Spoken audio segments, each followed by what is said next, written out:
Good evening. Welcome to New Horizons. If you do have a mobile phone, if you'd like to put it on silent, please, thank you. Right, absolutely massive welcome back to Ian Crane with Humanity versus Insanity, the fight back. Veteran of the anti-fracking opposition, long-term resident of the Barton Moss protest camp and regular presenter on the UK column. Ian highlights the corporate agenda being foisted upon us in ever-increasing ways. Large corporations are for profit first, everything else second.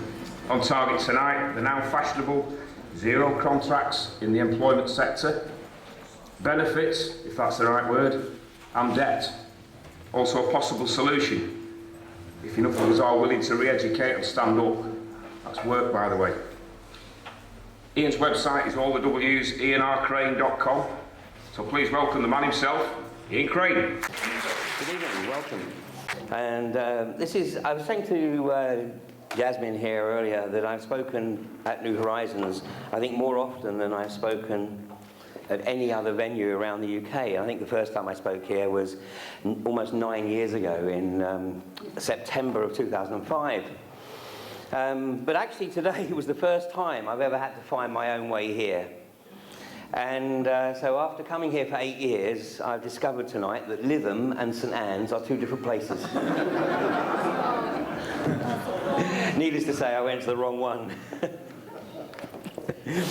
Anyway, before I kick off, some of you have spoken to me tonight about the forthcoming event in 2.5 weeks' time. Humanity versus Insanity, same title as my talk tonight. This is Alternative View 5. Obviously by the name you can work out that we've had four previous events, the last one of which was actually 4 years ago. So this is the first event for 4 years. This is right in the heart of the country. It's at Daventry. It is a residential weekend, and what we're doing is bringing together who in my opinion are some of the most outstanding commentators on what is unfolding right now. And the whole idea of having the weekend is so that it's not just a case of a speaker gets up on the platform and then walks off. The speakers are going to be there for the whole weekend as well, so people can have a chat with them over breakfast, lunch, dinner, whatever, in the bar in the evening. But the whole idea is that it's more than just a conference. The whole idea is that people go away from this event motivated to actually do something. Because that's really the critical factor right now. As I'm sure you're already aware, I know I'm preaching to the converted, as it were, but what is happening right now just cannot continue. It cannot be sustained. And as I'm going to show you this evening, those who think they're the rightful rulers of a planetary fiefdom have one agenda, and they're working on the basis that our apathy is so great that even though we can see the direction in which they're moving this agenda, we won't actually be able to react against it. And that's our challenge. So we are very much in a space of humanity versus insanity. And on that note, right now, I'm actually bilocating, because at this very moment, I'm actually going out live on the UK column channel with the show by the same name of Humanity versus Insanity. Anybody seen this show online? Yeah. Oh, about 3. That's about right. So Google aren't messing with the figures then. It really is just 3. I started doing Humanity versus Insanity at the beginning of the year because, as many of you will know, for 2013, I focused entirely on the issue of hydraulic fracturing, of fracking. And in fact, the first of my Fractured Future talks, which I did 94 last year around the country, I did here in New Horizons on February the 11th last year. 2 weeks after I met with the Quadrilla management team up at the Caravan Club. So there was a lot of people saying, Ian, appreciate all the work you're doing on fracking, but what about all the other stuff that you've been talking about? We need an update on those issues. Well, I'm still going to focus on the fracking because, as you'll see as we go through the evening, that has to be an absolute priority. Not to the detriment of everything else, but it has to be a priority because, especially in this area, but I mean, if we don't nail this, if we don't nail the hydraulic fracturing issue, then I would argue that almost everything else is an irrelevance. Yeah, so it's a critical factor. And as we'll talk about later on in the evening, we have a very, very narrow window of opportunity to absolutely nail it. So anyway, not to leave the fracking issue out of it, so I have the second show, which I've actually been doing a little bit longer, called Fracking Nightmare, which has been going out since the end of last October. Actually, I know that the vast majority of people who watch, or who have been watching Fracking Nightmare, are the Greater Manchester Police, particularly the TAU. And for those of you that were here a little earlier, the film that I was showing was one of the videos that I recorded of escorting the convoys. And it's great to see a number of Barton Moss veterans here. Darren, Nikki, Sammy, yeah. I see you're not at Upton Holiday Camp then. Not yet. Okay. So yes, the Greater Manchester Police and Quadrilla and IGAS, because they want to find out, what our current thoughts are on the issue. But we know that YouTube doctor the numbers of anything that's put up that goes somewhat against the establishment, because we've actually seen the YouTube numbers go down. So we have no real idea how many people are watching these programs.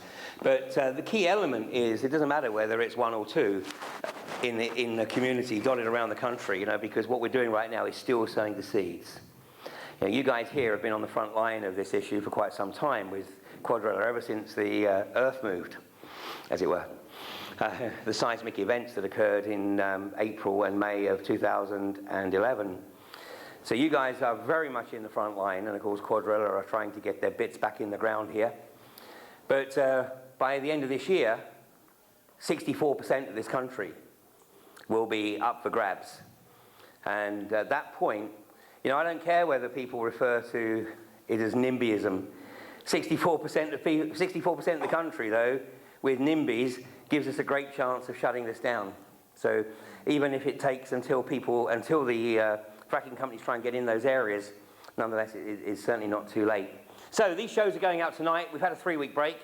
So the Humanity versus Insanity, the Crane Report, goes out at 7:30 on a Monday night, and Fracking Nightmare goes out at 9 o'clock on the UK Column channel. But the following day, they are up on YouTube, so if you want to catch some of the back issues there, you can find them on YouTube. So, Humanity versus Insanity, and I know the person who put this banner up is here tonight. Isn't that right? Yeah? Steve. And I wasn't actually at Barton Moss on this particular day, but, I'd had it in my head that maybe I should sort of get a banner that says Fracking Nightmare or Humanity versus Insanity, but there was just so much else going on, I never got around to it. So thanks, Steve, for taking that initiative. So tonight, I'm not going to focus on fracking per se, because I did that a year ago.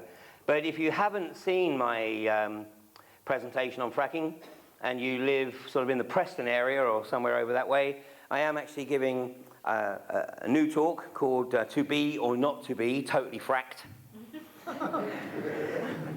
at Congleton Town Hall on Thursday. Now, there are an increasing number of frack-free groups around the country. And in the Fylde Peninsula, how many do you have now? Is it about 10, 12? The local groups, the village groups? 13. I mean, this is amazing. This is exactly, what we need to see. Because Quadrilla and the other companies, they can't handle these multiple groups. What they want to see is some umbrella group, so they only have to talk to one person. No, you've got to talk to 13 at least. 133 around the country. 133, okay. This is fantastic. Hopefully in a year's time, it'll be 10 times that. That's what we need. Small communities that operate totally autonomously. Now, in my talks, though, I try to do them separate from the frack-free groups. Because if something is advertised as frack-free, it pretty much gives it away. it pretty much gives away that what you're going to see is a talk that is anti-fracking. So what I'm trying to do is I'm trying to reach out to the people that are still sitting on the fence, or actually are pro-fracking. Yeah, because otherwise I'm just literally sharing more information with people who've already made their mind up. And our challenge, this is our real challenge, is to reach out to those people who are still undecided.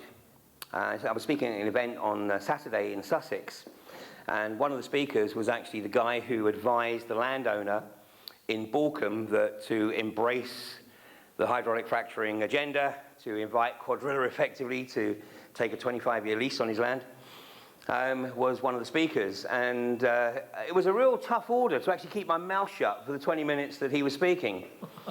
But in the end, he made one final statement. I just had to say, I'm sorry, that is fundamentally untrue. And in the afternoon, I just ripped apart everything that he had said. But it was an education to see the magnitude of the cognitive dissonance that the apologists for this abomination present. So, you've got to know what they're thinking to be able to counter it. So anyway, that's Congleton Town Hall in southeastern Cheshire on Thursday night, 7:30. So tonight, humanity versus insanity. I don't think there's probably anybody in the room, you wouldn't be here otherwise, if you thought that everything was going as it should be. And those who think they are the rightful rulers of this planetary fiefdom have got their henchmen once again trying to drag the world into war. And funnily enough, it's primarily the same tools that they were trying to use 9 months ago over Syria. So, of course, you will have seen these two individuals. John Kerry and William Hague. Now, there's something I want to share with you about William Hague, if you're not already aware. And what I'm going to share with you is a matter of public record. William Hague became a warmonger shortly after he was presented with a set of photographs which show him in a rather unfortunate location in London at 2 o'clock in the morning with his parliamentary advisor in tow.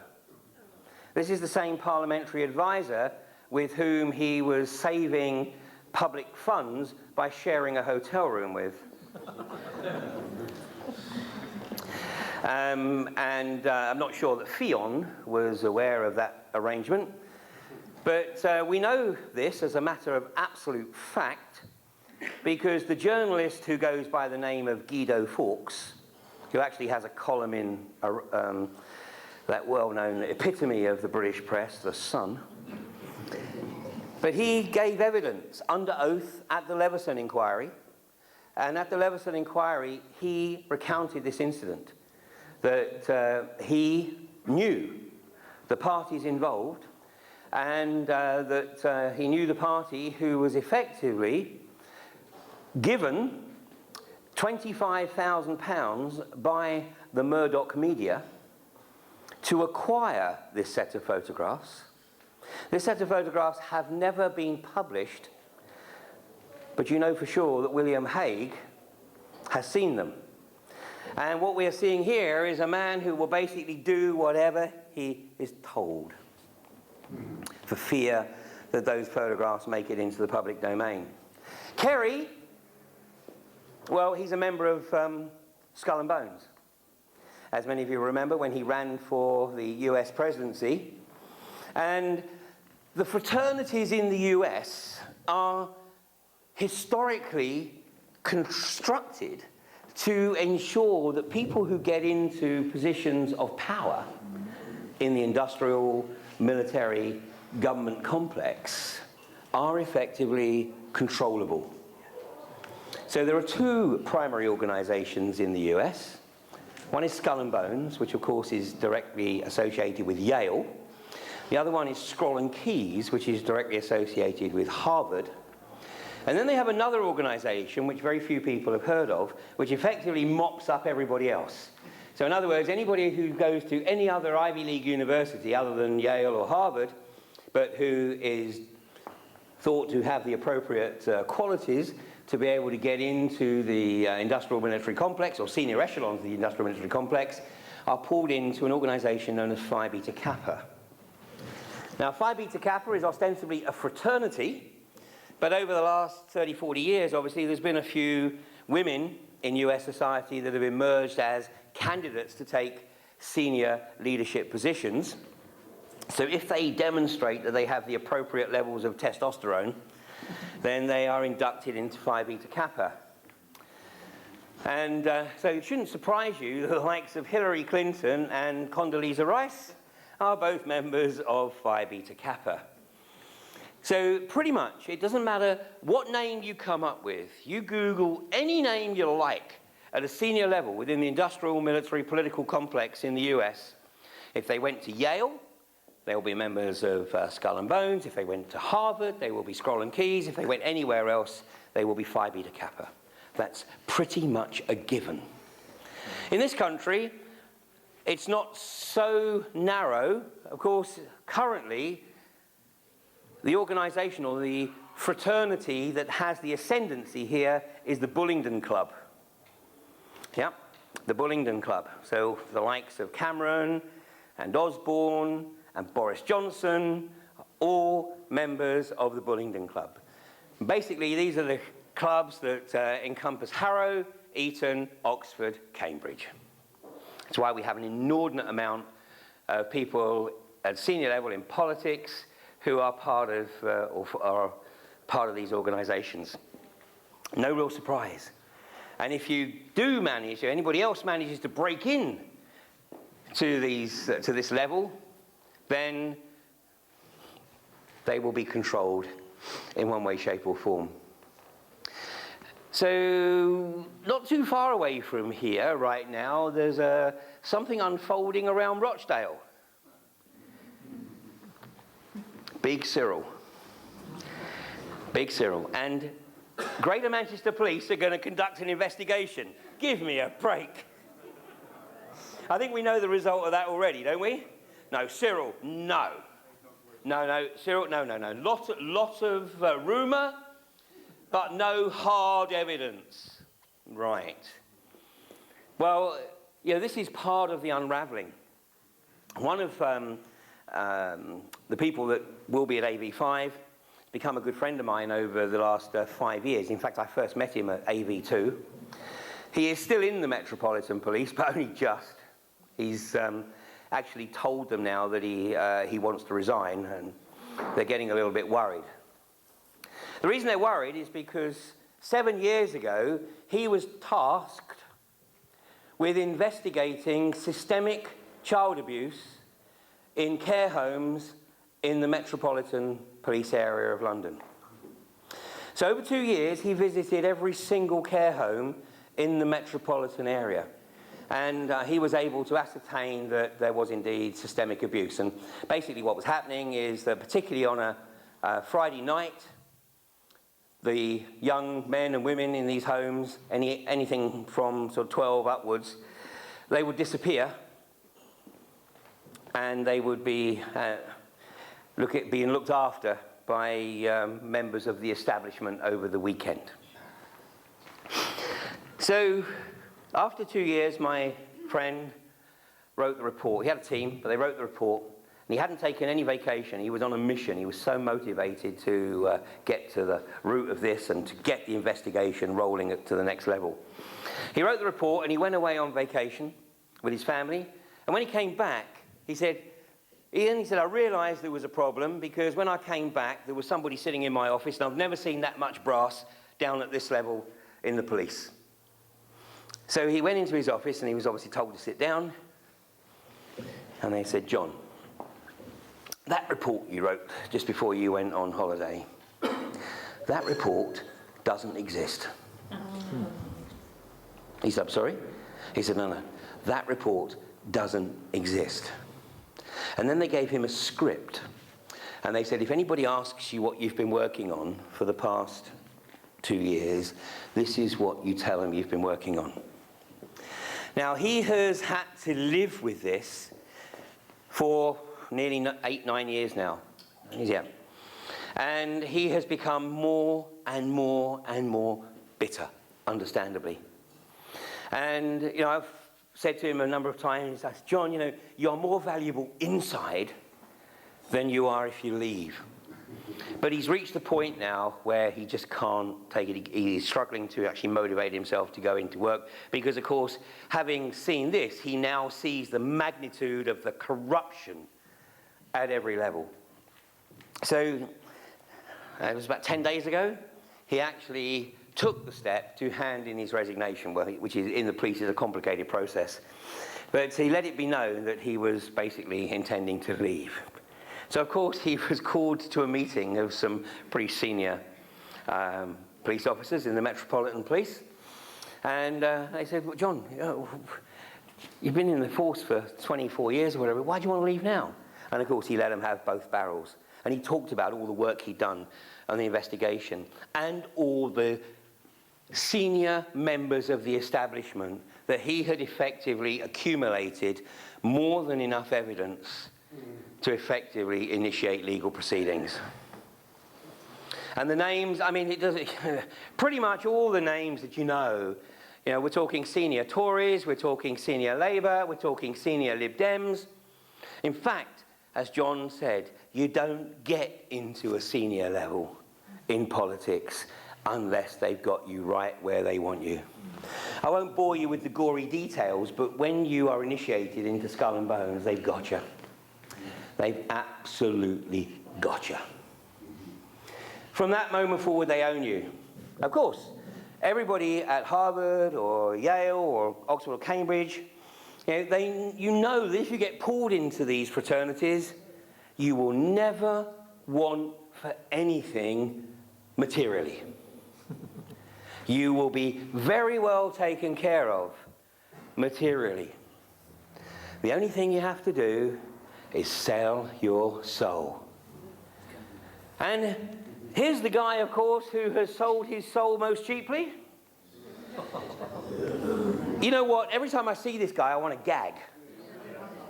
I really want to gag. I mean, well, to even call this guy human is a real stretch. Let me give you an insight. I love this, by the way. This was a great capture, screen capture, wasn't it? This is Tony Blair on Sky News talking about how we've got to stand up to Putin, and go launch an attack on him and send our remaining troops into another impossible conflict. I love this at the bottom. I mean, somebody has a sense of humour. Extremism warning. I mean, this guy is a sociopath of the highest order. And if anybody, I know some of you will have heard me tell you about this before, but this is the epitome of Blair's sociopathy. And this is a few years ago. This was actually during the Chilcot inquiry, which, of course, we're still waiting on the report, which is, by the way, probably never going to be published. And the reason that Chilcot won't publish the report is because the Cabinet Office, of course, is refusing to release the correspondence and the minutes of meetings between Blair and Bush in the run-up to the invasion of Iraq in 2003. Anyway, during the Chilcot inquiry, Blair had given evidence, and Andrew Marr was interviewing Tony Blair. Now, Andrew Marr is no Paxman, but nonetheless, Andrew Marr can really gently push a point. And the question that Andrew Marr asked Blair, he said, so, Mr. Blair, he said, how do you actually sleep at night?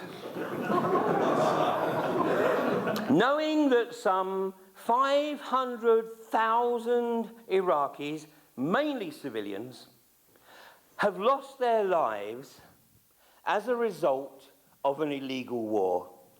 And of course, Blair is sitting there, sort of like this. And then he responds by saying, Andrew, I think you'll find it was only 100,000. So that makes it all right then. I mean, you could see the look on Andrew Marr's face. And obviously he wanted to say something. which wouldn't have been very polite. But I think he was struggling to come to terms with the order of magnitude of what Blair had just said. That 100,000 Iraqi civilians was an acceptable price. These people, historically, have held human life in little value. They consider themselves to be a race apart. This guy isn't. He's a tool. He's not part of the inner sanctum, by any stretch of the imagination. He's simply carrying out their will. And he will do whatever it is he's told to do. He cares not that he's reviled. I had to smile when he made some comment about the public reaction to Margaret Thatcher's funeral. Because obviously there were many people amongst the British public who were somewhat less than impressed that she should get a state funeral, especially as many see her, perhaps rightly, as the architect, along with Reagan, of the start of the destruction of what we know or have known as Western society. He didn't like the idea that the public had reacted and not lined the streets. Well, you know what, I can't wait for this bastard to die. And you know what everybody needs to be doing? Getting this pile of shoes ready. You know? The pile of shoes, this is the Arabic insult. To take your shoe and throw your shoe. That's the Arabic insult. And I think when this guy does die, where I doubt he's going to be given a state funeral by any stretch of the imagination. If anything, it'll probably be very, very hush-hush, because I think people will know that the street will be lined with size 10s. And 11s. And 11s and 12s and every other. The belief system of those who think they are the rightful rulers of a planetary fiefdom is very, very different from anything that is in the public domain. You know, we're conditioned to have a belief system. The proletariat, the slaves. But these guys, well, the guys who control him, have a different belief system. And they actually believe that they have to share, they have to put out what their plans are. Because by putting out what their plans are, and then when there is no reaction, when there is public apathy, they take that as a mandate then to pursue their agenda. So, do you think it hasn't gone through my head many, many times that in sharing my insights as to what's going on here, I'm actually inadvertently helping them to achieve what they want to achieve? But what's the alternative? Because unless we do get people to realize what they're trying to do, how do we get people to actually get to the point where they're going to react? It's a real two-edged sword. The good news is, of course, that more and more people are starting to realize what's occurring. I mean, how many people have had random conversations over the last probably 2-3 years with random strangers, random people that you meet about what's occurring? Yeah? I mean, on my last trip up to Barton Moss, my car decided to die on me halfway out, and I had to rely on AA Relay. Of course, I've discovered why it's called Relay. You get 20 miles and another 20 miles. But actually, I didn't do too bad. I did get from Stroud to Barton Moss in 2 rides. But the first AA driver, this is quite late on Saturday evening, the first AA driver had his partner and daughter with him. And for an hour and a half, and they initiated the conversation. No, I didn't, because I don't initiate these kind of conversations, you know, unless there is a sort of window of opportunity. And they initiated it. And then when the second driver picked me up at Frankly Services, and he realized I was going to Barton Moss, and he said, "Are you part of the anti-fracking?" And so for the next 2 hours, we talked about fracking. You know, this is happening more and more. You know, we don't need the mainstream media. You know, we think it'd be nice if the mainstream media did actually help us by sharing this information, but actually we don't need the mainstream media. What's more important is that we resort or rely on the good old-fashioned word of mouth. I want to show you a piece of art that you may or may not have seen before. Anyone seen this before? A couple of you. Okay, this was actually, I can't remember the name of the artist off the top of my head, but this was actually Brick Lane in East London. And this is a little 18 months ago.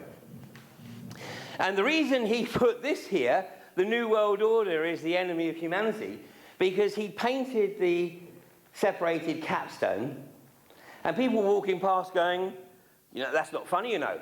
That's not funny. Are you part of the New World Order? He goes, no. He said, don't get ahead of me. Don't get ahead of me. He said, I haven't finished yet. He said, this is just the background. So he painted this, which wasn't part of the finished product, as you'll see in a second, but he painted this so that people actually knew that what he was doing was trying to raise awareness about the grip that the inner sanctum have on humanity. The finished product is very, very insightful. Very, very insightful.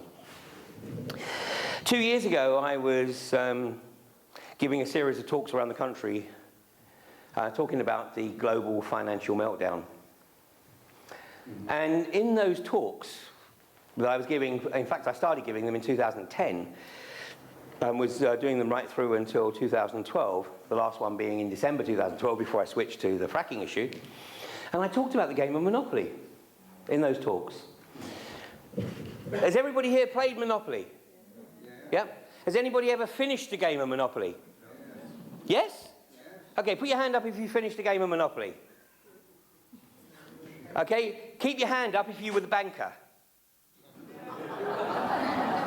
Okay, now, can the people who finished the game of Monopoly and were the bankers keep their hand up?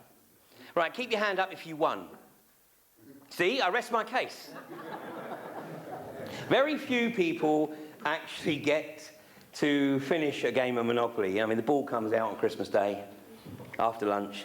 Somebody has a bright idea to start the game of Monopoly. And it starts, and you know, you go through the initial rounds of buying up the various properties around the board. And then when all the properties have been purchased, then you start the next round, which is to negotiate, because you need to acquire a full set. And then you start to buy a few houses and a few hotels. And then it's probably into Boxing Day by now, and everyone's getting a bit bored, and that's where the game ends. And so you simply total up who's got the most money and decide that's the winner. But of course, that's not the purpose of the game. The purpose of the game is for one person, the last man standing, to have total ownership of the board. Total ownership of everything. To bankrupt everybody else around the table.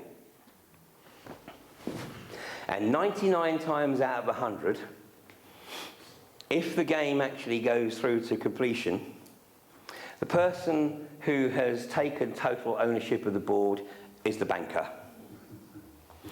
Not least because, obviously, it's only a game. But the banker, if the banker's running out of cash, slip an extra couple of hundred when you go past go. You know, when you win a chance or a community chest, win 150, you can't take 350. Just like real life, really, isn't it? And what this artist was trying to demonstrate was that the global banksters are literally riding on the backs of humanity. For those of you who haven't seen Humanity versus Insanity, the last program I did, we did, apart from tonight, I had a 3-week break, but I think it was episode 8. And in episode 8, I talk about the distribution of wealth on the planet. And I look at the distribution of wealth on a global basis, in the US, and in the UK. And in each case, the format is the same. People are asked what they think the wealth distribution is. Then they're asked what it should be. And then we show the reality. And nobody comprehends the reality. The reality is that less than 1% of the population on this planet owns 60% of the wealth of the planet. And that figure is getting greater all the time. And at the lower end, the number of people living in absolute abject poverty is increasing at a phenomenal rate. And of course, you know, we're seeing this all the time, aren't we? These are recent headlines: cuts pushing elderly care to the brink of disaster. People are being put into care because even if their children were motivated to look after their elderly parents, they can't. They can't, because they're having to work 2 or 3 jobs just to be able to sort of maintain enough of an income to keep a roof over their head and food on their table, let alone have one of them give up work to look after an elderly parent. So they're forced into nursing homes. And these nursing homes, of course, are run by the banksters, ultimately. And it's all about profit. So, you know, unfortunately, the stories that do get reported is just a very thin end of the wedge of the reality.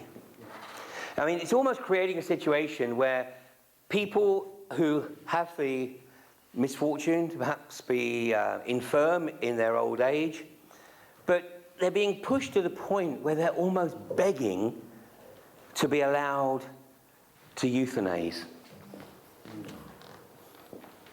Call it a hunch, but I'd say that's actually part of the game, part of the goal.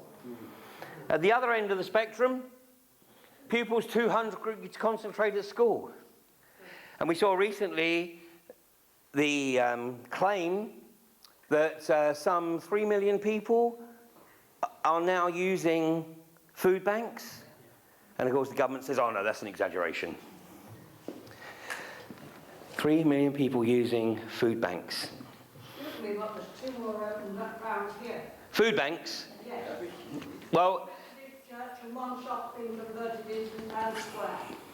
well, and unfortunately, or fortunately, whichever way you look at it, but we're going to see more of them. We have to see more of them. But what we're seeing, of course, is the supermarkets throwing away so much food, but they're not allowed, or their management prevent the local managers from distributing that waste food to the homeless or to the needy. You know, we produce more food on the planet than it would take to feed the 7 billion people, allegedly, on this planet.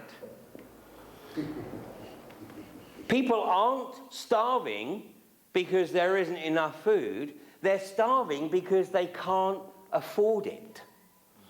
And the corporations, the socio-psychopathic global corporatists, would rather dump food than give it away, because that then undermines their profitability. This is the obscenity that we're dealing with. You know, and we look at the causes of this, because obviously nothing is one-dimensional. You know, it's all a knock-on. But I mean, we look at the outrageous employment situation in this country. You know, we see the right-wing media demonizing people that have to live on benefits. We see people who live on benefits being sanctioned because they're not applying for enough jobs. And I heard of a case recently where somebody had their benefits sanctioned, which meant that they were literally having to live on, like, you know, just a few pounds a week. And then they were taken to court because the benefits agency couldn't see how they could live on such a small amount of money, so therefore they must be committing benefits fraud. Fortunately, the outcome of that was fine, because the judge basically threw it out. But you know, I think the name Atos was deliberately chosen. You know, the only thing they left off was the first couple of words: "Don't give." Sorry, I've got to explain that one. We are seeing at every level a deliberate game plan to destroy society. The other end of the other aspect of this, of course, is that we have more people in the British workforce earning minimum wage than at any time since records began. And a massive part of that, of course, is immigration. Now, before we go any further, I'm not a member of UKIP by any stretch of the imagination. And I have no problem with immigration, i.e. with immigrants, because, you know, if you're living in a country and you have an opportunity to better yourself or better the life of yourself and your family, you're going to take it. The problem is that we open our borders because we have been instructed to open those borders. And if anyone is in any doubt that this is part of the globalist agenda, look no further than an interview that Peter Sutherland, the former Irish Attorney General, who went to Brussels, he became the youngest ever EU Commissioner. He was given the task of negotiating the GATT agreements, the General Agreement on Trade Tariffs. He was considered to have done such an amazing job with that that he became the founding Director General of the World Trade Organization in 1994. He's one of the architects of something called the Transatlantic Trade and Investment Partnership, which I'm going to talk about a little bit more later. And he gave an interview to the BBC on June the 21st, 2012, in which he stated that the globalist agenda was to destroy national homogeneity. And the primary way in which they were going to do it was through immigration. And this is why anybody who dares to challenge the immigration agenda is immediately labelled as a racist.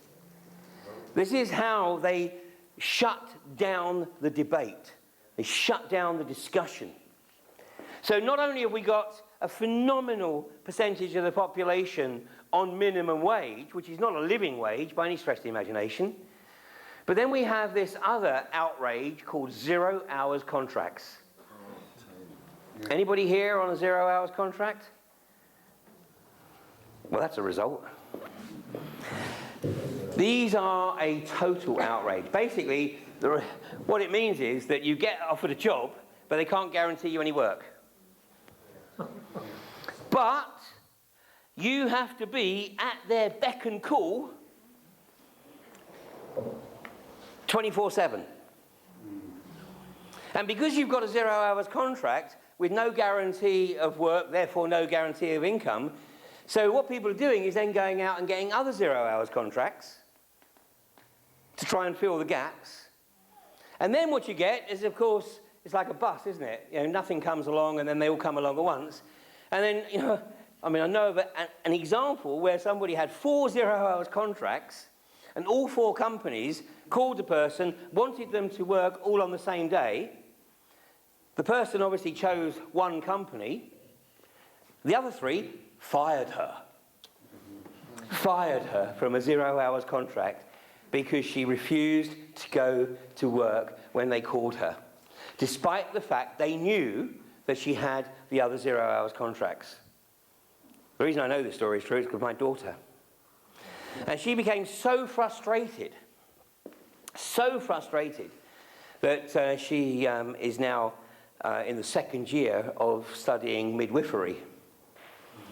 And she's going to be some whistleblower, I tell you. She's going to be a real whistleblower. So she's keeping everything sort of under wraps at the moment. But what she is seeing is that the health service, and particularly midwifery, is being wound down to the point where, you know, women, any woman who has even the slightest complication in the course of childbirth is now at risk. It's absurd, completely absurd. And guess what? It's a classic, isn't it? That, first of all, the fallout rate on the midwifery courses is 30% per year. So they're ending up with basically 10% after 3 years of what they started with. And even those that then qualify, they're doing the absolute bare minimum length of service with the NHS before they go into private practice. Because working for the NHS is just untenable. Every level of society. Now,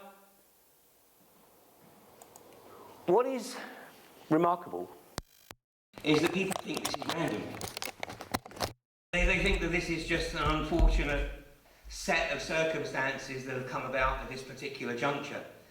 The reality is we can actually trace what is happening back at least 80 years. It could be further, but I'm only going to take it back to 1932. And there is a document that you can actually access, and this document was written by these two people, Marion King Hubbard and Howard Scott. Marion King Hubbard, some people have heard this guy's name because he is the guy who is attributed with first coming up with the idea of peak oil. Right? And I think I discussed that here 7 or 8 years ago. It's a myth. It's a myth. There is no such thing as peak oil, peak hydrocarbons. It's a construct. It's a construct to create the perception of artificial scarcity. Because when people believe that something is scarce, then subconsciously they're prepared to pay more for it. And what people still don't understand in this country is the amount of tax that's whacked onto hydrocarbons. So peak oil, as a semantic, might be correct, but actually it's peak hydrocarbons that is the real issue. There's no such thing. You know, they have an agenda. There's enough hydrocarbons on this planet to keep the world going for probably the next 500-600 years plus. The reality is, of course, we've never needed to use them, period. It's about corporatism. It's about control of the energy. Well, Marion King Hubbard came up with the concept of peak oil, and the global corporatists said, that's brilliant. That's absolutely brilliant. We'll milk that one. And so he was one of the founding members of the Club of Rome on the back of that. But back in 32, he was a student of this guy, Howard Scott. This guy was an engineer, and he was probably one of the original technocrats.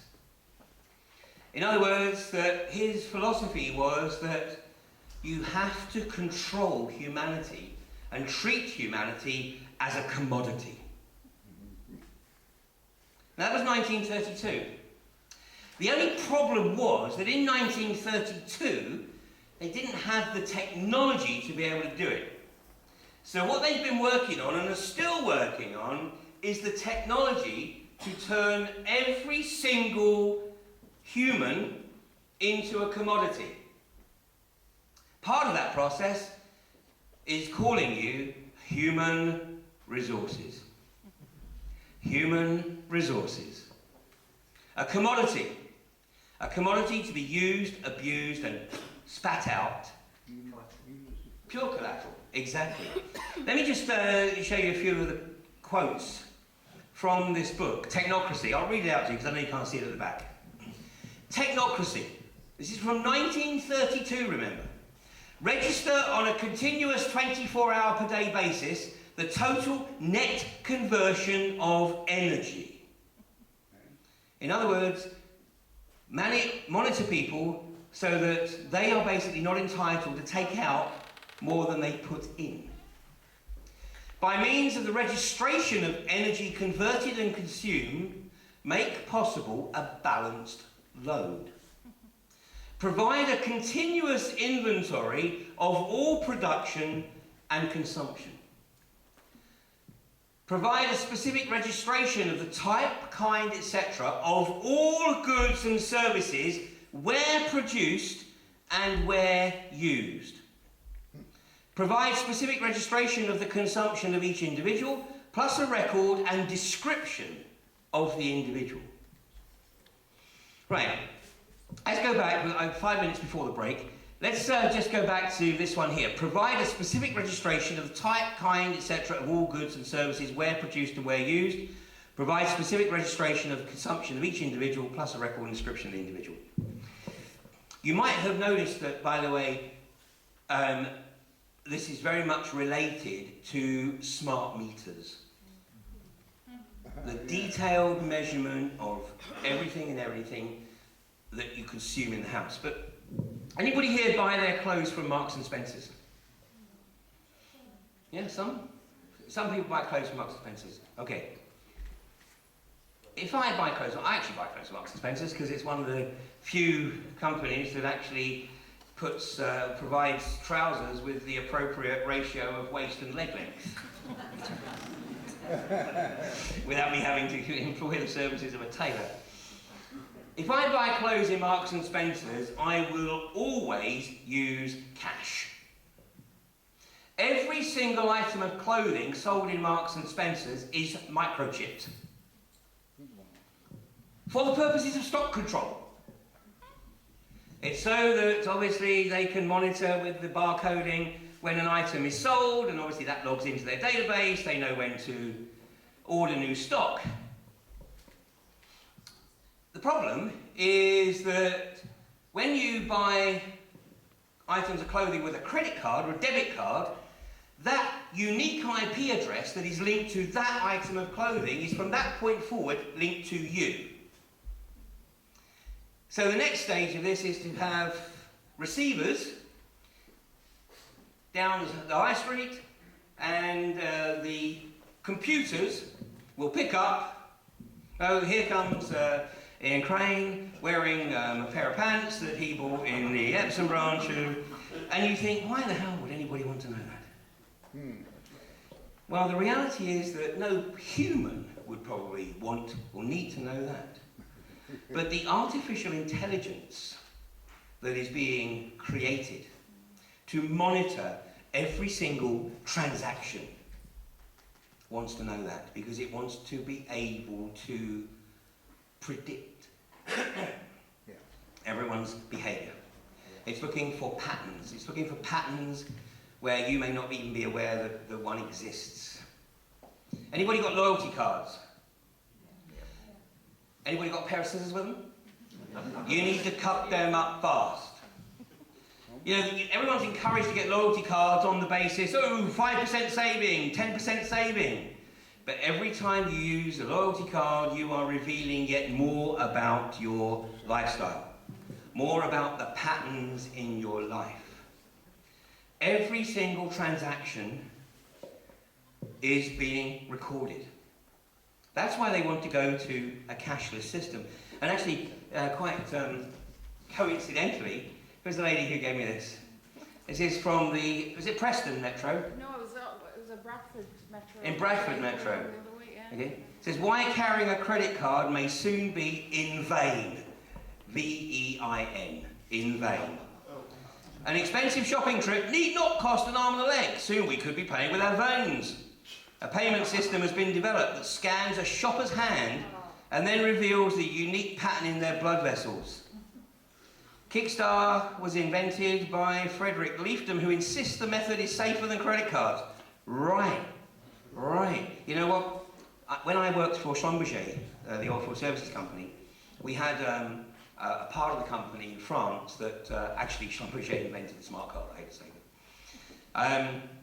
And Schlumberger at one point was the largest producer of smart cards, and the French were way ahead of every other country because Schlumberger had its manufacturing facilities for these cards in France. Anyway, I had a meeting one day with the head of the smart card company at the European headquarters of Schlumberger in Montrouge, and the guy was waxing lyrical about, you know, what was coming, the next generation of the chip, the relationship to the thumbprint, or the eyeball, the iris. And I said, you've obviously never been to Brazil, have you? And I said, you know, you don't even have to be wearing a Rolex.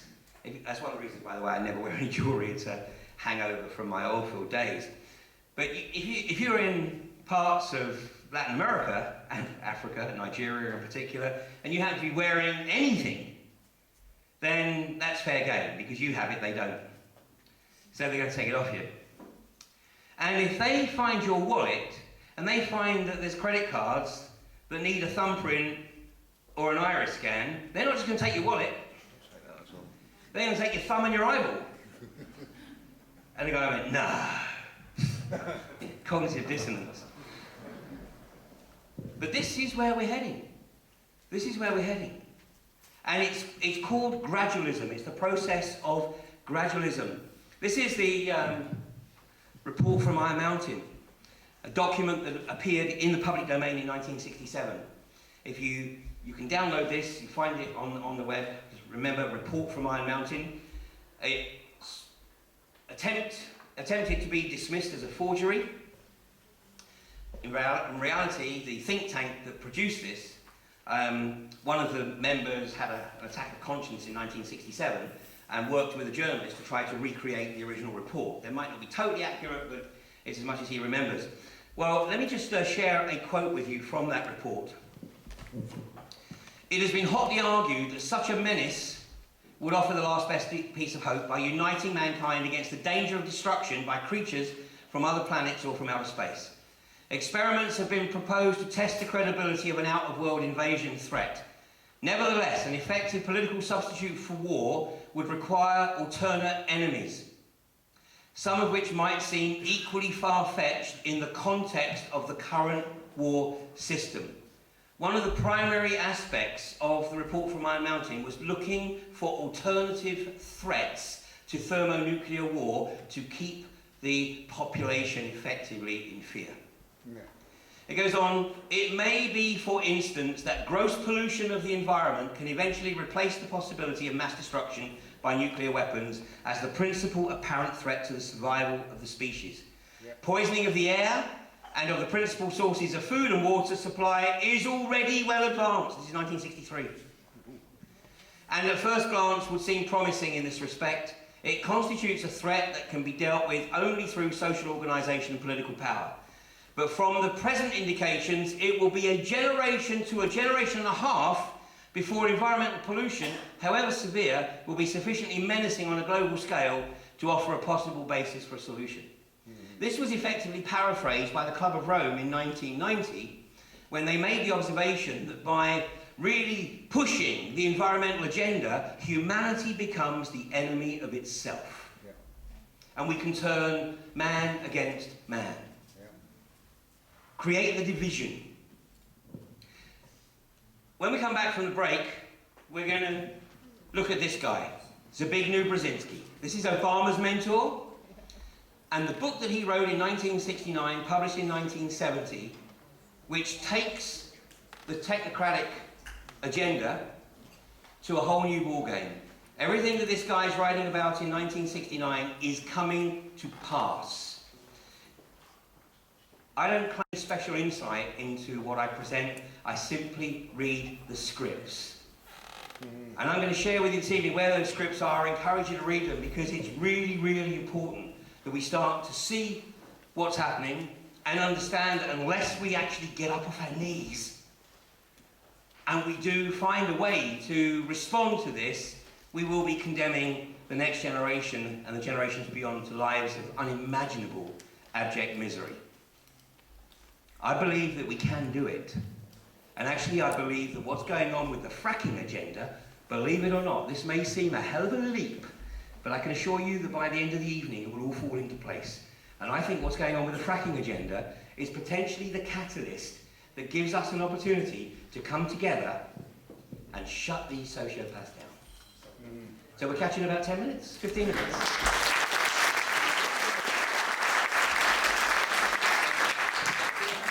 Okay. Hello? Get it? Sounds good, it's gone quiet. There we go. Okay, I was asked what time we're going to wrap. I'm going to try and finish this section by about 10:15. A lot to cover there. But so anybody who wants to leave or needs to leave at that time, obviously feel free, or before even. But then I'm quite happy to take a few questions after that. Zbigniew Brzezinski. Like I said, I don't claim any special insight. I simply read the scripts. I produced a DVD in 2008 called The War on Terror, The War on Earth, T-E-R-R-A. In that presentation, I made it very clear that once this guy pretty much threw Obama's hat into the ring, I knew that Obama was going to become the next president. I mean, it was just an absolute foregone conclusion. It was the same with Cameron. I knew that Gordon Brown was never, ever going to be elected as Prime Minister. He was simply given the opportunity to go into the chair to demonstrate to everybody that he was totally incapable of carrying out the globalists' agenda. I will give Gordon Brown a bit of credence. I actually think the guy's fundamentally a decent man. Yeah. And I think that, tragically, he spent all those years living next door to the art socio-psychopath, and he still didn't really understand that the socio-psychopath had zero autonomy, because Blair is the consummate actor and was able to carry it off as though it was all coming from him, when of course it was just coming through him. Brown, I think, actually went into number 10 believing that he was going to have a degree of autonomy, a lot of autonomy, and of course he learned the hard way. This guy has been around in the US political arena, in the international political arena, basically ever since he wrote the book, Between Two Ages. This is my very well thumbed copy here. Between Two Ages, America's Role in the Technotronic Era. If you try and get a hard copy of this book, they'll change hands for literally $200–300 a piece. But fortunately, it's available now on PDF. Again, it's an excellent book. It's not particularly thick, and it's not necessarily the easiest read, but it will shock you how much this guy is writing about in 1969 that is now coming into play. Let me just share a couple of extracts from that book with you. This is page 97. More directly linked to the impact of technology, it involves the gradual appearance of a more controlled and directed society. Now listen to this very, very carefully. Such a society would be dominated by an elite whose claim to political power would rest on allegedly superior scientific know-how. Unhindered by the restraints of traditional liberal values, this elite would not hesitate to achieve its political ends by using the latest modern techniques for influencing public behaviour and keeping society under close surveillance and control. 1969. And that's pretty much what is in place, of course, today. From page 11. As in the technotronic society, the trend seems to be towards aggregating the individual support of millions of unorganised citizens who are easily within the reach of magnetic and attractive personalities, and effectively exploiting the latest communication techniques to manipulate emotions and control reason, which should be your final prompt to throw the TV out. I haven't watched TV, or I haven't had a TV, basically, since I came back to this country in 2001. We had one briefly, because my partner then wanted a TV, but that soon changed when we caught our 2-year-old, as he was at the time, watching SpongeBob SquarePants. And you know how absurd that program is, but he was literally sitting there in the alpha state. And that was it. That was the TV gone. And I haven't watched TV since. If anything is ever drawn to my attention, if anything specifically drawn to my attention, I can normally find it on YouTube or iPlayer. The TV was introduced in this country in 1953. That was the coronation. The coronation was the event that was used to push TVs into as many homes as possible in this country. In fact, the event was so catalytic in terms of getting the TVs into every household, as many houses as they possibly could. They couldn't be produced. So what was happening, second-hand TVs were being picked up in the US and converted to the system here, and then sold at an affordable price here. And of course, today, there are people who have TVs in every damn room in the house. I'm not going to ask you to put your hand up if you do. Get rid of the damn thing. It's a control mechanism. Even if you're not really listening to it, or you claim you're not really watching it, it's the subliminals that are there. Well, the adverts, absolutely, and especially with the kids, of course. It's conditioning. It's conditioning. It's creating the materialist. People who are going to literally be controlled by materialism. No matter how deeply disturbing the thought of using the environment to manipulate behaviour for national advantage to some, the technology permitting such use will very probably develop within the next few decades. And I did a couple of episodes of Humanity versus Insanity with a guy called David Lim, who is a former doctoral researcher into weather wars. And I will say no more, because if you want to... David Lim, in my opinion, is the most credible researcher in the sphere of geoengineering. And of course, David absolutely came into his own, having predicted what would happen in the Somerset levels. Because again, he'd read the scripts. So, you know, the flooding of the Somerset levels was absolutely deliberate. Yeah. You know, it was an agenda that was been put in place for some 15 years. Nothing is random.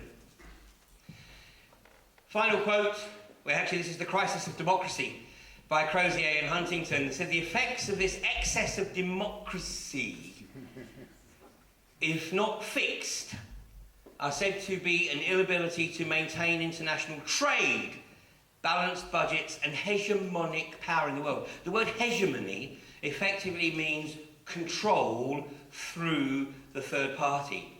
And the third party is currently the national government. So this is effectively the globalist control. In reality, there is no such thing as an American nation. Right? Each state in the US has a phenomenal level of autonomy. And those states are beginning to realise that that autonomy is being stripped away from them. You know, the states have had their own National Guard, which has effectively been used by the federal government as reservists in Iraq and Afghanistan. These National Guards are now having some of their hardware, which they've purchased to protect the state, taken away. Because the federal government, i.e.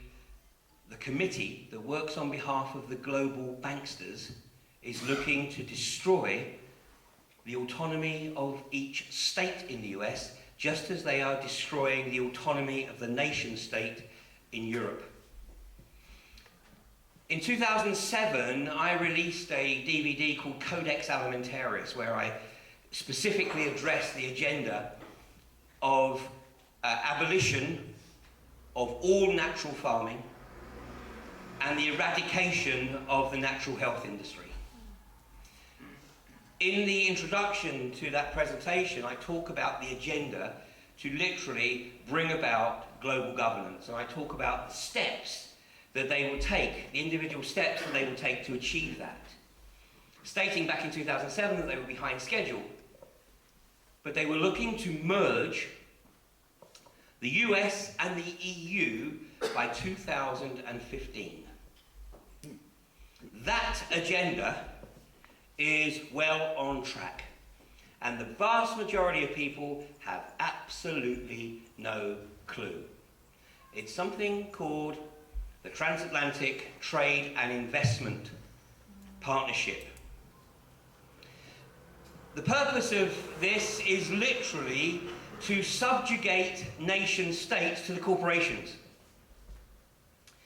So in France, let me give you one example. In France, where on October the 11th last year, the highest constitutional court in France, the Conseil Constitutionnel, upheld the presidential ban on hydraulic fracturing.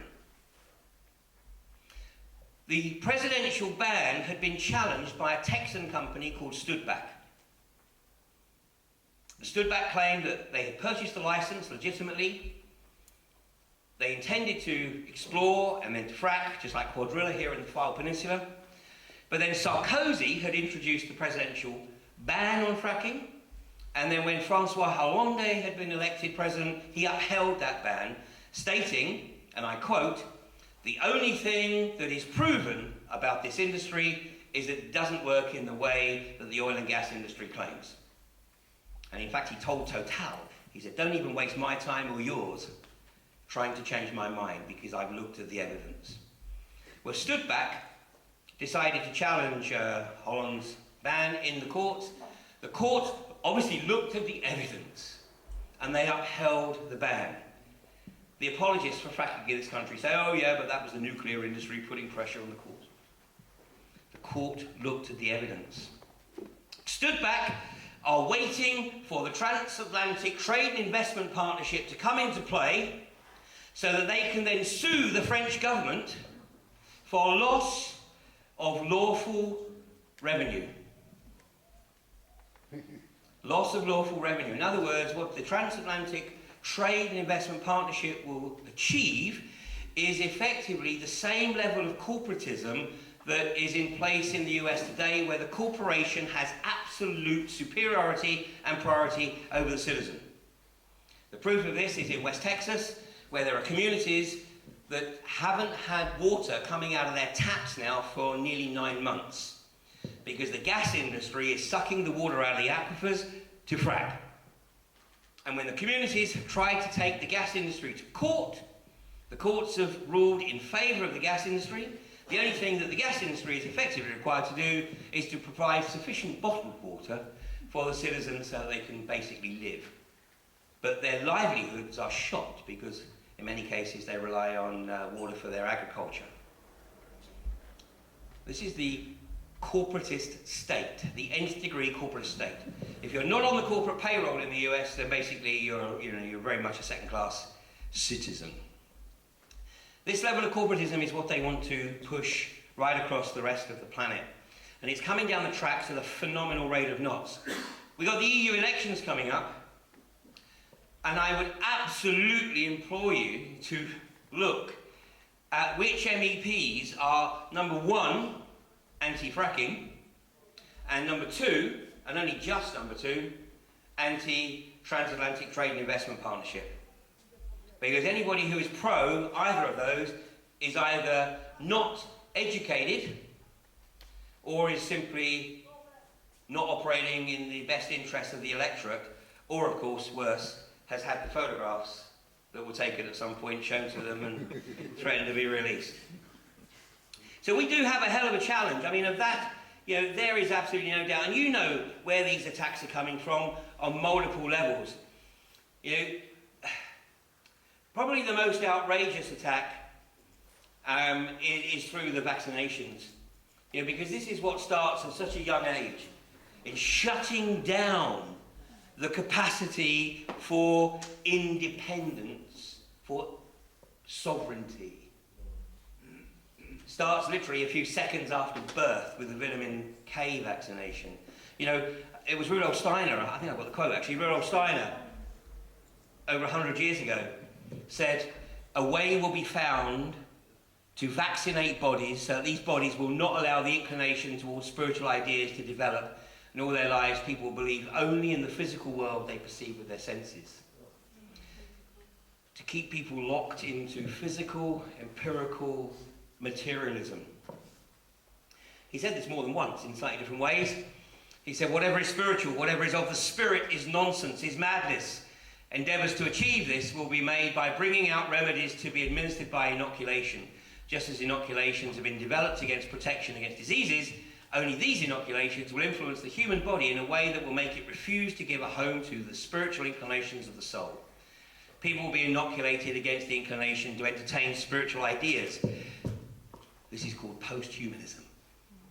Post-humanism, or transhumanism. From the complete human and everything that entails to the droid, to the drone. Like those guys in the yellow jackets that you saw at the start of the evening. Once they put that earpiece in their ear, they're drones. They're not thinking anymore. In fact, I've got to show you this. I had to stop and take this photograph when I was touring Ireland with the Irish part of the Fractured Future tour last year. This was on pretty much every bus stop in Ireland. Just look at this. Every vaccination is a little victory. For whom? A little victory for whom? Every vaccination is a victory for those who are trying to shut down the human spirit. And of course in the US, basically in many states, it is illegal not to have your child vaccinated. Many people move between the states so they can live in a state where they are not forced to have their child vaccinated. In California, it's now illegal to homeschool your child unless you possess a Californian teaching certificate, and to get that teaching certificate you have to agree that you will teach your child as per the Californian syllabus. I mean, they will get you every damn which way. Just to show you, this is a statistic that even staggered me. This is the rise in autism in the US. 1980, so literally just 34 years ago, autism was 1 in 10,000. Look at it today. 1 in 50. 1 in 50. Andrew Wakefield, of course, is vilified in the UK. He won't come into the UK. If he does any talks, he'll do them elsewhere in Europe. He spoke in Ireland last year.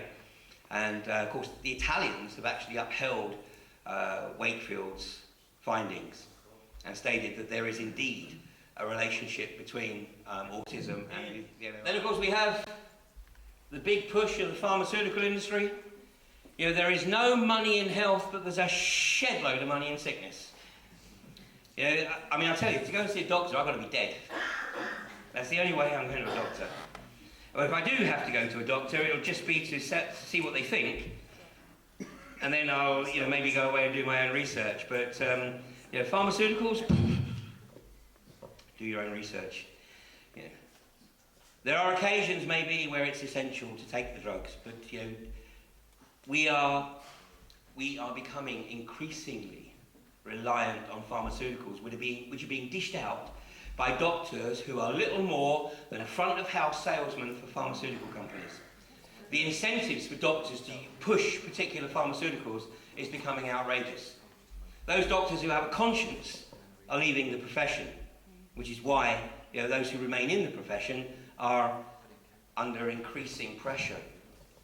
And then when it comes to our children, the drug that, unfortunately, and I've been talking about this now for 8 years, but the drug that is effectively undermining the youth of this country is Ritalin, kiddie coke, which is being dished out now in some schools, particularly in the city schools, like Smarties. This is a psychoactive drug. And if we look at the relationship between self-harming, suicides, violent crime and Ritalin, the evidence is very, very clear. If you want to take a look at this for yourself, all you've got to remember is SSRI. SSRI. SSRI stands for Selective Serotonin Reuptake Inhibitor, antidepressant. Ritalin is not technically an SSRI, but the effects on the developing brain are very, very different to the effects on the developed brain. There's a professor at Manchester University, a professor called John Harris, who 2 or 3 times a year manages to get articles in the press stating that Ritalin should be made freely available over the counter in all universities and colleges in this country because it enhances concentration. Sure it does, because the chemical signature of Ritalin is very, very similar to cocaine. But one of the things that the pharmacologists don't really understand is why this drug has such a marked difference in its effect on the developed brain and on the developing brain. Where on the developed brain, it acts like cocaine as a stimulant. On the developing brain, it acts as a depressant. There's a website, and all you've got to remember to search is SSRI database. SSRI database. Now this website, I don't think, has been maintained since the 11th of November 2011. And this was certainly the last time last screenshots I managed to get from it. This is a very comprehensive database, even though unfortunately it hasn't been maintained for nearly 3 years now. But you can search, once you find it, and you'll find it straight away, it'll be top of the list, SSRI database. You can change the searches on the database by simply clicking on the header there. Here you can see, I was doing it by date order. I was looking at the most recent. Here I was searching by England. And here you see the result: suicide, violence, standoff with police, suicide. That's called suicide by police, by the way. Suicide by police. In other words, deliberately putting yourself in harm's way. Suicide, violence, suicide. You know, meds for depression, Prozac, blah, blah, blah. Here we go. This is the next generation from Ritalin in the US, an awful drug called Zoloft. And look at this. This is mainly the US, although a few cases elsewhere. Iraq was a US soldier. Murder, suicide, rampage shooting, murder, suicide. More US soldiers commit suicide after having returned from tours of duty in Afghanistan and Iraq than are actually killed in the arena, thanks to the drugs that are being pumped out. You know, we can help people by educating on this issue. You know, by getting people not to rush to get these drugs prescribed. One of the things that is really, really shocking is that if you have a child who is prescribed a Ritalin, you can actually get a carer's allowance. And unfortunately, on a lot of the estates around the country, word goes around like wildfire that if you get your child diagnosed as hyperactive, attention deficient, you get them on a course of Ritalin, you can claim a carer's allowance. 2 children on a diagnosed ADHD, and you can claim 2 carers allowance. 3 children diagnosed ADHD, you can claim a super carers allowance and be eligible to be provided by the state with a car, taxed, insured and fueled, because you have to look after 3. We have this crazy situation with these grants where word was getting around the council estates, and of course people were going, particularly single mothers, were going to doctors, getting the kids diagnosed, getting the allowances, and then not giving the kids the drugs. So now they've wisened up. Now they get the kids to do urine tests because they want the kids on this shit. I mean, this is what we're up against. This is absolutely horrendous. And then, of course, Ritalin, of course, is the nursery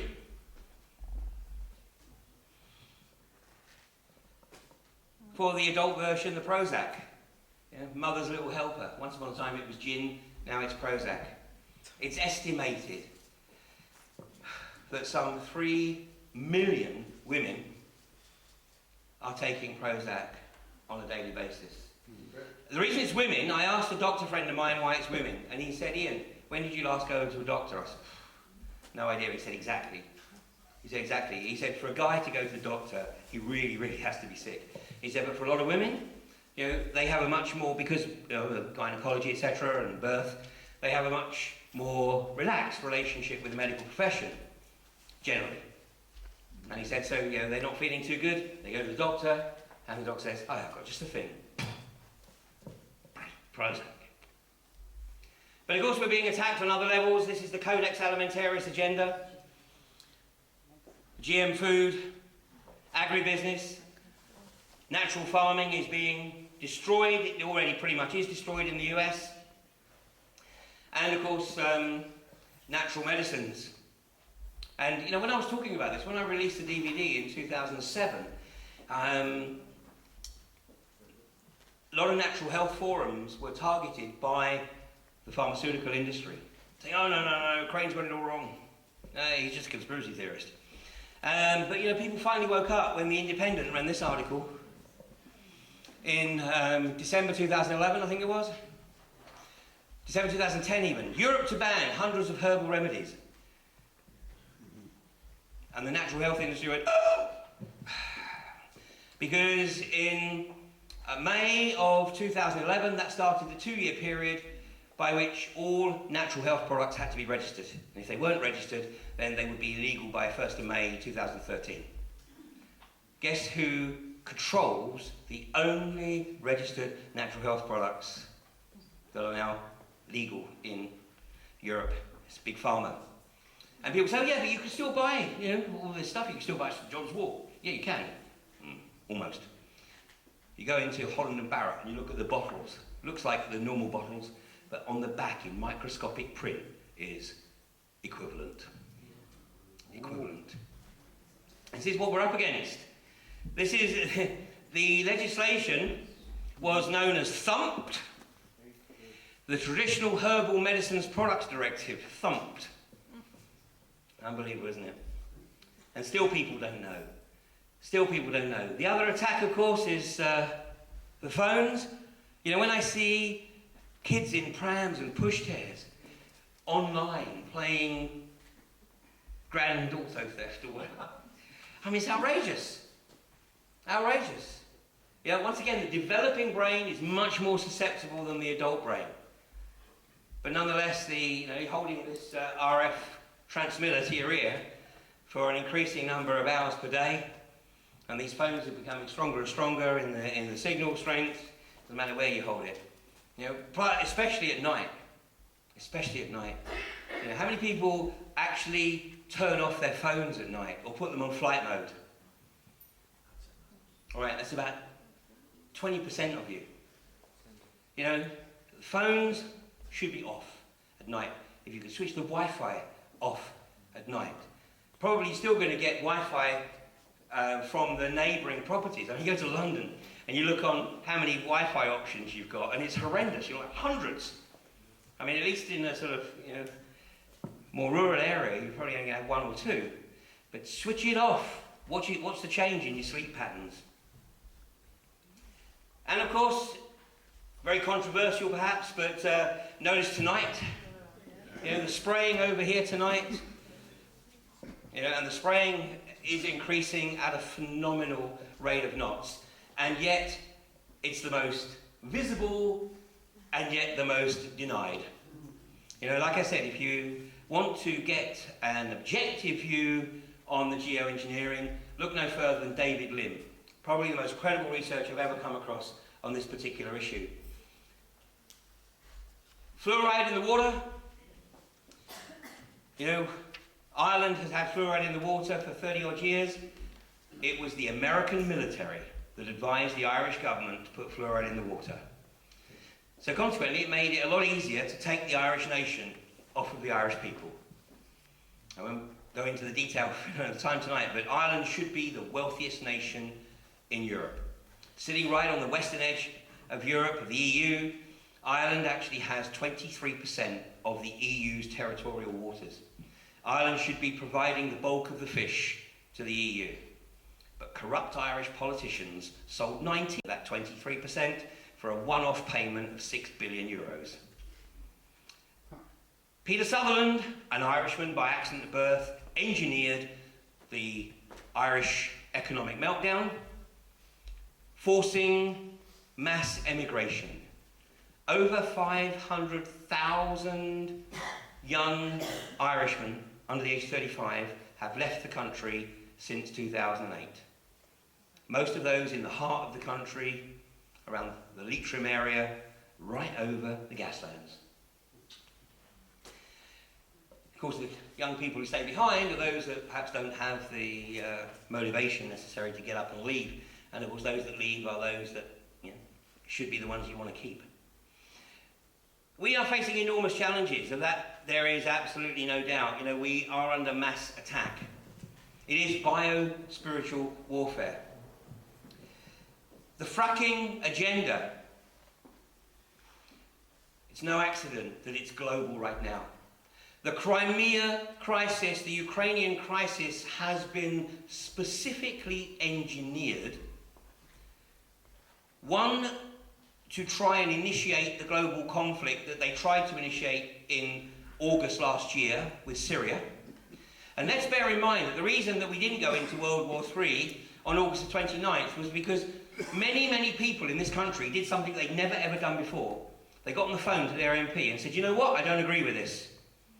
And the vast majority of people who made an effort to contact their MP's offices were people saying, we don't agree with this, it's another illegal war. Yeah. At the end of the day, it came down to basically 13 MPs. There were 13 MPs. The difference was 13 between those who voted for and those against. It was 285 voting against, 272 voting for, a majority of 13. If just 7 MPs had voted differently, we would have gone into effectively the early rounds of World War III back in August last year. So that wasn't successful. So out come the warmongers again, Kerry and Haig, and they're now trying to do it in the Ukraine. A massive part of this is that the US has basically fracked the country into oblivion. All the shale fields in the US are now basically fully developed. In fact, in some cases, overdeveloped. The gas price in the US is sinking like a stone because of oversupply, and they're ready to export.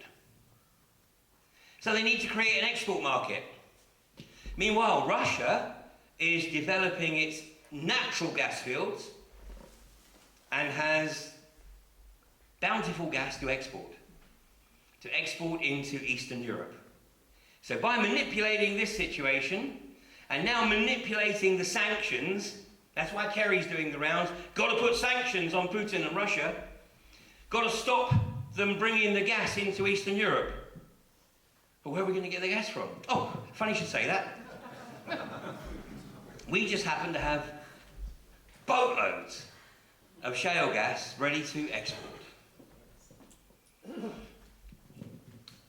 The other factor, of course, look no further than Peter Brabeck, former Chief Executive Officer of Nestlé, who in 2005 recorded an interview in which he stated that in his opinion, access to fresh water should not be regarded as a human right. That interview is freely available on YouTube. If you go to the Nestlé website, there are beaucoup de pages trying to claim that, oh, he was misquoted, he was taken out of context. No, he wasn't. He was very, very clear about what he was saying. Very clear. Access to fresh water should not be regarded as a human right. If you're not on the corporate payroll, you should not have access to the fundamentals of life. In Ireland, 20 years ago, if you'd have told anybody in Ireland that they would have to pay for their water, they'd laughed at you, because it's always been held that the provision of water is effectively a fundamental responsibility of the state. Plus, a lot of people in rural Ireland got their water from springs. The water companies in Ireland, many of which, like the UK, are foreign, they are going out and they are plugging the springs to prevent people from getting their water from any other source than the corporations. It's coming here. It's coming here. The reason that I said that the fracking agenda may be the catalyst that actually gives us an opportunity to really start to bring about some change is because the risk of 64% of this country being subjected to this abomination known as hydraulic fracturing means that vast tracts of this country are under threat. The majority of the population is under threat. In the US, 15 million people out of 300 million, 15 million people live within 1 mile of a fracked well. And if you spend any amount of time doing a bit of research, you will see the phenomenal, irrefutable evidence of the contamination of water, of soil, of air, and the negative health impacts. And one of the, in recent days, there was a court case in Texas where the Parr family were awarded $3 million in compensation because of the health impacts on that family. This was a jury case where the jury ruled 5-1 that the family had indeed suffered negative health impacts as a direct result of fracking. This may open the floodgates. There have been many, many other cases, and in many, many other cases, the industry effectively bribes the people just to shut up and keep quiet. In this country, this issue literally cuts right across the social, the political, the philosophical, and the religious spectrum. People are coming together from all sorts of backgrounds, united by the realization that if this industry kicks off in this country, we're in a world of hurt. Future generations basically will be left with a legacy that is unimaginable. If there are any. If there are any, indeed. So the fact that this is bringing people together, the fact that people are learning to respect that we may not actually agree on everything, but we do all agree on one thing. And what we have to do is focus on what we agree on and push to one side the things that we disagree on. The establishment are past masters at creating division and then driving the wedge into that division and literally fracturing the opposition. What we have to demonstrate is that we are bigger than that we can see through their Machiavellian games, and that regardless of how much they try to fracture the community, we will hold together. And when we defeat fracking in this country, and I believe we will, when we defeat fracking in this country, what I hope, what I visualise, is that we will realise the magnitude of that achievement. And we will take stock and we will say, see what we can achieve? See what we can achieve when we come together and we focus on what we agree upon. Now, what's the next issue we almost all agree upon? And then we knock them down. Domino effect, exactly. We're going to force a change in the political culture of this country. In fact, at AV5, we're going to put forward perhaps more than one potential political alternatives, viable, workable political alternatives, which at the very least can be an enormous thorn in the side of the establishment. We've got to get away from the controlled opposition, i.e. UKIP, set up as the controlled opposition. It shouldn't be any great surprise that every major Western country effectively has hung parliaments. Australia, New Zealand, Canada, UK, because obviously by creating a hung parliament, you don't give them sufficient mandate, and then they basically do whatever it is they have to do to stay in power. Didn't Nick Clegg say he wants to be Deputy Prime Minister till 2020? In other words, whatever it takes, he'll whore himself and his party just hold on to that power. But I really do believe we are bigger than that. And like I said, one of the things that really sometimes keeps me awake at night, I know the way these guys think, these sociopaths think. They need to tell us what they're doing. That's why these scripts are out there, so that they can claim, well, we told you, we did tell you, but you didn't react, you didn't respond, and apathy gave us a mandate. And this is what we've got to change. And we don't have to convert 100% of people, because the vast majority of people are never going to put down the sun or switch off their TV. And they're not going to get involved, one way or the other. We only perhaps need to reach about 5, 6, 7% of the population. And because hydraulic fracturing is going to impact on so many people, it's going to impact on the value of their property, it's going to impact on their ability to sell that property, it's going to impact on their ability to insure that property. What's it going to take? A whole area suffering from nosebleeds as a result of the flaring? Maybe that's what it is going to take. Maybe it is going to take, hopefully not too great a tragedy, to get the realisation. I hope not. I mean, I hope we have sufficient traction to be able to achieve a breakthrough before it gets to that. Look at what's happening right now as an opportunity. If everything is going tickety-boo, then we just truck along in a routine. We're not living, we're existing. It's only when shit happens, and we have to deal with that, that we then are forced to actually start to experience life. We're here for 28,000 days, give or take. 28,000 days. Much of that time is spent acclimatising. It's called childhood and youth, young adulthood. And at some point, we have an opportunity to take stock, to reflect, and say, okay, one, what am I learning out of this university in this third dimensional realm? And two, maybe what can I contribute? Or do we just go through 28,000 days and exist? Well, many will. Many will just exist, and that's fine. But the good news is that more and more and more people, not only do they want to live and experience life and everything that entails, but more importantly, they want their children to live and their grandchildren to live. Yeah. And to be able to have an environment where they can be nurtured. rather than living lives of absolute misery in an environment where they're living on cardboard food, drinking contaminated water, and are effectively corporate slaves. Fundamentally, the choice is ours.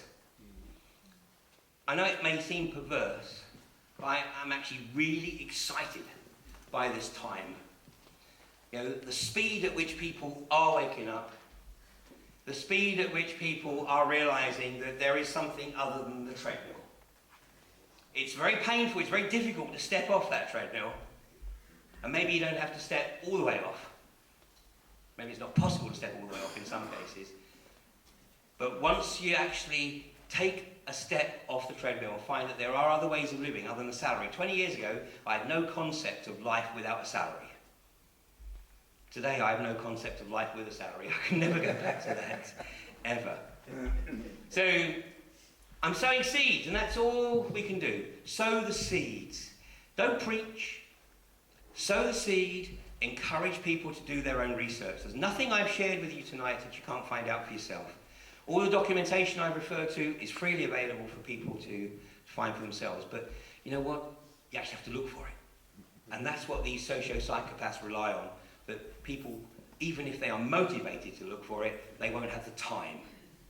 Because they're running on that treadmill, desperately trying to keep a roof over their head and food on the table. So you guys in this area, by the way, I mean, I've said that I think the fracking issue is the catalyst. And I mean, it's great to see Bob and Ebony and Gazer, at the very least, there's probably others around the room, Dave, who have made a tremendous effort over the last few years to raise awareness of this issue around the Fylde Peninsula. So much so that Quadrilla really have no idea of the magnitude of the opposition, and it's growing all the time. And it's not only bringing communities together, it's bringing the wider community of the Fylde together. Yeah, absolutely. Listen, it's been just over a year, it's been more than a year since I last spoke at New Horizons. Hopefully it's not a year before I come back. I think by the end of this year, we are going to be in a different ballgame. I mean, I think what's happening is happening at an increasing rate of knots. And hopefully, next time I come back, you know, we really are on a roll and we're excited about that roll. And we can see that things are happening so much so that the hustings for the next election take on a completely different mantle. Yeah? Yeah? Thank you for sharing the evening with me. Thanks a lot. Can you speak up? So that I'll repeat the question anyway. Yeah, sure. You know the election's coming up, and most people don't bother voting. Yes. Don't bother going. I've always voted either for the Green Party or I've gone and destroyed the ballot paper. Does that count for a vote? So if No. you say X amount of the ballot papers are destroyed. It's a spoiled vote, and that's all that matters. Does that not There's show a- that apathy is better to go out rather than It's better to go and vote. I mean, you know, in the past, I would have argued that, you know, why bother voting? Now, I think it's absolutely essential that we engage in the political process. And one of the things that we're going to be talking about at AB5 is an initiative that is actually going to provide, I think, a very unique alternative on the ballot paper. But more of that at AB5 because, you know, we don't want to go too fast on that one. But it is important to engage. There was a by-election just across the Manchester Ship Canal from where we were camping at Barton Moss a few weeks ago, at Wythenshawe. The number of people on the electoral roll who voted was 27%. Is that the one that Beth studied? Is that the one that... I don't know who the... But what I meant was 73% of people didn't vote in a by-election. 73%. In other words, you've only got to get half of that 73% who didn't vote to be motivated to vote the same way, and you can literally blow that out of the water. It's really important to vote. Who do you vote for? Well, that's... Listen, in the coming elections, the two critical issues, particularly in the European elections, are fracking and transatlantic trade and investment partnership. That's the two critical issues. And you won't find these debated in the media. You may not remember, and I think I actually talked about this 4 years ago when I was here. The MP's expenses scandal was deliberately contrived to shut down all debate about the forthcoming EU elections. So the whole idea was to stop the debate because at that time it was becoming increasingly evident that more and more of UK independence was being handed over to Brussels. And so to keep that debate out of the media, the expensive scandal, the groundwork of which had taken some 13 years to prepare, but it was like storing up your ace, and then when you're ready to play it, play it. And that's exactly what it did. It took all debate about the EU off the media. And we're probably going to see the same here in the coming weeks, because the focus is going to be on Crimea and the Ukraine and not Europe. But let's work around that. But then I hope that by the next general election, there is a very real alternative. So at the minute you tell people to look for the candidates that are against fracking and against that. Yes. Yeah, TTIP. But you have to vote. Yes. Oh, you must vote. Do they not change the mind when they get in? Well, that's also, you've got to hold their feet to the fire. I mean, this is what we're finding with the politicians on the fracking, because every single politician says, yeah, well, I'm against fracking in my constituency, and I will do everything I can to keep fracking out of my constituency, but I still support the overall agenda. And you can see that, ultimately, I mean, Barbara Keeley, the MP for Earlham and Eccles, that covers Barton Moss, I mean, she's been very consistent in her opposition to fracking, but does anybody care? No. But yeah, at least you can start, hold their feet to the fire, and then if they change their mind, then, in a year's time, we've got the opportunity again in the national election. Absolutely. We must participate. Yes. Yeah. I hate to say it because, it's easier to say I'm just not going to play your game, but it's time for us to play their game. Actually, it's time for us to change the rules. Yes. Yeah, to our rules. Vote for an independent. So, you mentioned skull and crossbones and decapper, etc. What's the role of common purpose, and how are they developing among? That's a very good question. The reality is, in this country, we do not have, or did not have, the equivalent of Phi Beta Kappa. Because Phi Beta Kappa, which is actually older than Skull and Bones, Phi Beta Kappa was actually established on December the 5th. December the 5th, I think it was 1776. But Phi Beta Kappa is the oldest fraternity in the US. And like I said, it covers all the rest of the Ivy League universities. Because in this country, we didn't have anything that covered the other universities. We were so focused on Oxford and Cambridge. But obviously, there were people coming through the other ranks, and Common Purpose was established in 1988 to effectively fill in that gap that we have in this country. And for those of you who are not familiar with Common Purpose, I'm sure everybody in the room is familiar with Common Purpose, yeah? Okay, well, the first 3 episodes I did of Humanity versus Insanity, I did with Brian Gerrish, and we focused on the role of Common Purpose with particular attention on the police, and even more specific attention on the Greater Manchester Police. But this is a very, very pernicious organisation, and of course now they're recruiting in the schools. They are looking to identify the young leaders and effectively, indoctrinate them. Right? What she presents is an outstanding hypothesis. And, I think, look, we have to practice epistemological integrity. And that is that unless something is absolutely proven, it remains a possibility. And what Dr. Judy Wood has put out there is certainly a possibility, a tangible possibility. So, the only people who know exactly what occurred on 9/11 are those who perpetrated it.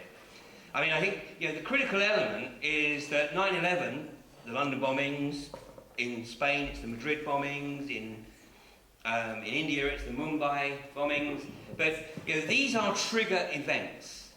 These are events that actually, in many cases, are the catalyst that gets people to consider the possibility that their worldview might not be correct. In my case, it was Kuwait. That was the catalyst for me, that was the trigger for me, and then 9/11 was the accelerator, if you like. But, there's no defined script. People come to this in different ways, and I think the important thing is not to get too bogged down in any one particular issue, but it's important to actually look at the spectrum and recognise the pieces of the jigsaw, but ultimately the critical thing is obviously to start to put together the bigger picture. Because once you start to put together the bigger picture, you can then interpret the events that are unfolding on a daily basis. So that, right now we've got a significant chunk of the country buying into all the bullshit about Crimea and the Ukraine and, what a nasty tyrant Putin is. And how absurd is it that the US are telling Putin that he's got to get all his military behind his own borders. I mean, yeah, it's unbelievable, isn't it? Anyway. Okay, well, two more. Darren, Melissa. Here's a good one. Who's right at the top? Who or what's right at the top? That's a very good question. When you find out, let me know. In your opinion? I have no idea. Okay. No, and listen, I think, by the way, I'm going to tell you that the most seminal work on Planet or Off, very, very good question. The seminal work on that, for a lot of people, I think is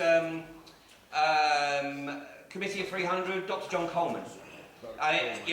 He wrote the book originally in 1986, he updated it in 2006. I certainly don't necessarily agree with everything that John Coleman writes, but I think it's a very good start point for people to actually have some comprehension from an academic as to how that pyramid is structured and who participates in it. And then, once you go from Committee of 300, then David Rothkopf's Superclass. And then if you're really feeling like a bit of academic work, Tragedy and Hope. And of course, Tragedy and Hope was Clinton's Bible. But Tragedy and Hope by Carol Quigley is absolutely essential reading.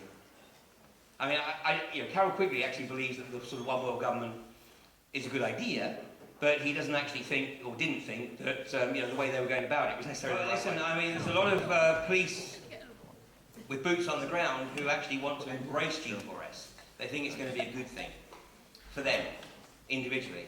But yes, I think some of the senior police officers who have retained the capacity for independent thought are starting to see that this might actually be a major step down the slippery slope to the corporatism. Because you only got to look at the corruption of G4S, particularly in terms of managing things like the prison service and probation systems, billing the country for probationers that didn't exist, and so on and so forth. Listen, once you put the priority on profit, once you tie somebody's salary and bonuses to profit, then people will do whatever it takes. And that's unfortunately the way it's heading right now. I think we've got to stop there because it is 10:35, so I can talk afterwards, but thank you so much for